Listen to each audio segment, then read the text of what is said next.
په دغه کتنه کې چې تیره شپه په ارګ کې ترسره شوه، جمهور رئیس محمد اشرف غني له هغو سناتورانو څخه مننه او قدرداني وکړه چې په تیرو 5 کلونو کې د خپل هیواد او خپلو خلکو په خدمت کې و او نویو سناتورانو ته په اړوندو دندو کې د بریالیتوب هیله وکړه.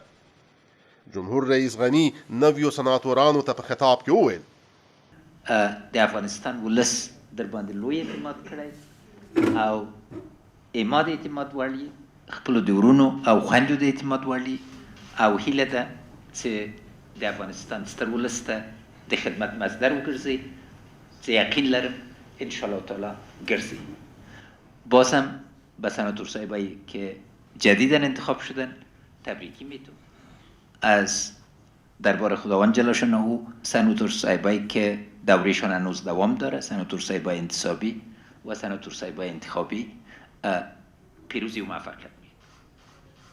جمهور رئیس څرګنده کړه چې تاسو ته به په تیرو 2 میاشتو کې دا څرګنده شوي چې ستاسو جمهور رئیس د هیواد د 3 ګونو قواو رئیس دی او 3 واړو قواو ته یو شان احترام لري. امید است که در چند ماه برتان واضح شده باشه که رئیس جمهورتان رئیس هر 3 قوه است و هر 3 قوه را به عین دو چشم می‌بینید. و نکته دومم که امید است برتان واضح شده باشه ایست که بین اولوسی جرگه و مشران جرگه کدام تفاوت در ریاست جمهوری وجود نداره. در هر امر مهم دولتی امرای هر دو مجلسین مشوره خواهد شد و امید است برتان روشن شده باشه که کدام حلقه خاص کدام حلقه محدود وجود نداره. وقتی که مشوره گرفته میشه اول امرای هیئت رهبری مشوره میشه و بعد از او امرای تمام سناتور صاحبا و وکلای ملت. امید است که شک و شبهه برتان وجود نداشته باشه.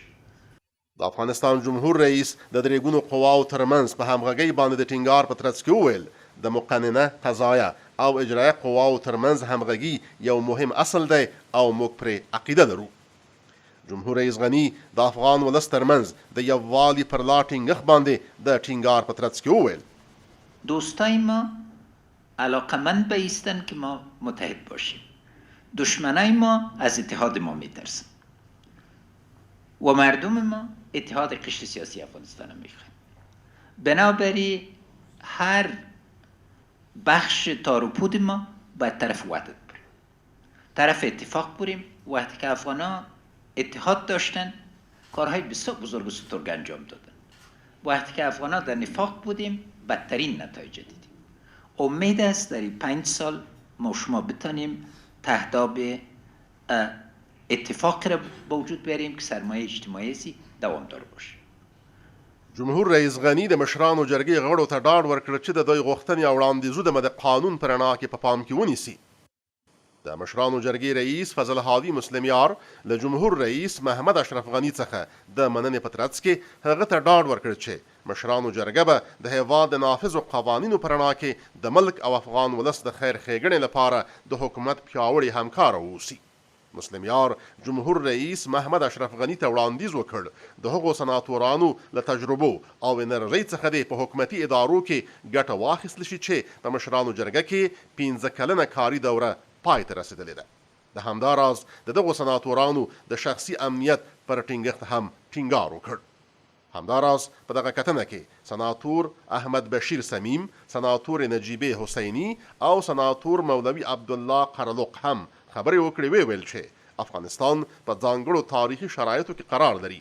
د نوې کابینې جوړېدل، په نوي جوړښت د اصلاحاتو راوستل، د سیمې او نړۍ په کچه د ډیپلوماتیکو مناسباتو رامنځته کېدل د یو آزاد او خپلواک افغانستان د ښې راتلونکي لپاره یوه بله هیله ده.